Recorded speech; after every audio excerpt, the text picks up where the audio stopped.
PTC's acquisition of Onshape. What are the implications for Windchill? Let's talk about that next. All right, so what are the implications on Windchill of PTC's acquisition of Onshape? Again, this is a multi-part series. We talked about Creo. Now we're talking about Windchill.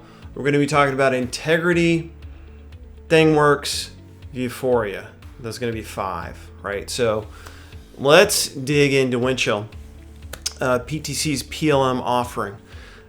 So you might look at this acquisition and say, well, what does this have to do with PLM? But I think it's pretty clear, especially from conversations that Jim and John has had with analysts, that Jim sees Onshape as the cloud platform going forward for PTC. And that's not just for CAD. Actually, there's implications for all of their products. And we'll talk through each of those other ones in other videos.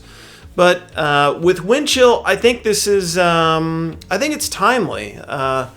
Windchill, I think originally was developed in the early 2000s, maybe late 90s.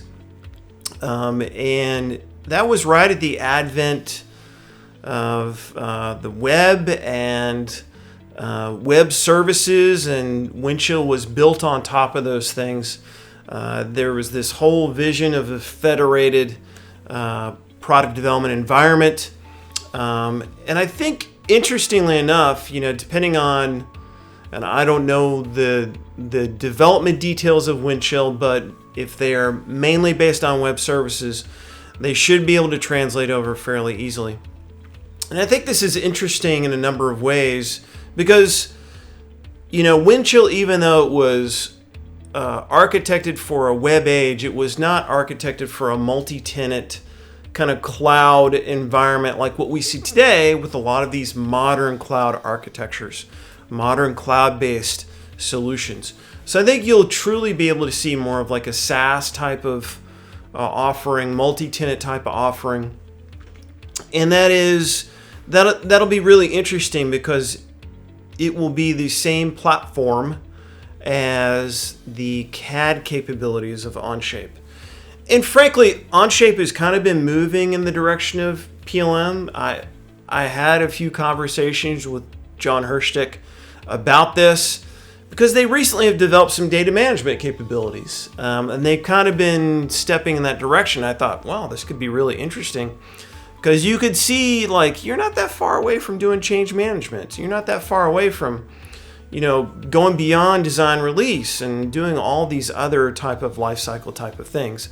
So I think there's going to be a convergence here. And like Creo, I think you're going to see new functionality in the transition of Windchill capabilities over to the Onshape platform. New functionality will be mainly developed there, but it will be co-developed, right? So some capabilities will show up in both places. And that kind of speaks to the reality, and Jim has even talked about this, where a large chunk of the revenue from PTC is coming from Windchill as it exists today. They don't want to submarine that. They're not going to undermine that. So I think if you're a Windchill customer, you don't need to worry about switching or that you're going to be left behind or Windchill's going into maintenance mode. That's not going to happen. I think over time, you'll see more and more incentives to kind of switch over and move to Windchill on Onshape, if that is what it's going to be called.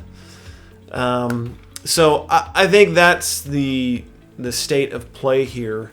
Much like a lot of other solution providers are trying to get people to move to the cloud, not just within the CAD and PLM space, but frankly in all sectors. There's a move in that direction.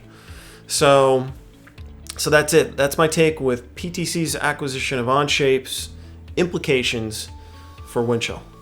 That's it. Take care and talk soon.